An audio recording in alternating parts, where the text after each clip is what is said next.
This book presents a profound and timeless principle: the mind is the master weaver of our destiny. Every aspect of a person's life, from their innermost character to their outward circumstances, is a direct creation of their own thoughts. Just as a gardener cultivates a plot of land, we each cultivate the garden of our mind. The seeds we choose to plant, our habitual thoughts, determine the quality of the harvest, which is our life experience. This idea places immense power and responsibility squarely on the individual, suggesting that we are not merely products of our environment, but active architects of our own reality. The journey begins with character, which is not an immutable trait but a living structure built thought by thought.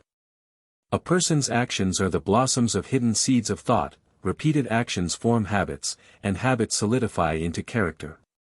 Therefore, a person who thinks little of themselves will act in ways that confirm that lowly view, creating a cycle of underachievement. Conversely, by consciously choosing noble, strong, and pure thoughts, one can fundamentally reshape their character. This process of mental mastery is described as a path toward a more harmonious and wise existence, where weeding out negative, weak, and chaotic thoughts allows for the natural growth of joy, strength, and inner peace. This influence extends far beyond personality into the very conditions of our lives. A common mistake is to see ourselves as victims of circumstance, blaming external forces for our failures or unhappiness. The book argues the opposite: our circumstances are intimately connected to our inner state. While it is true that the world shapes us, it is equally true that we magnetically attract situations that resonate with our dominant mental attitudes. A mind harboring thoughts of limitation and fear will inevitably manifest circumstances of scarcity and conflict. The individual is not a passive bystander but an active participant in creating their world.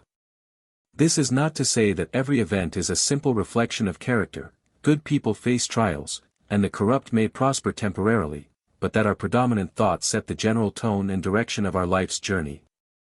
The power of thought also manifests in a very physical way, through our health and vitality.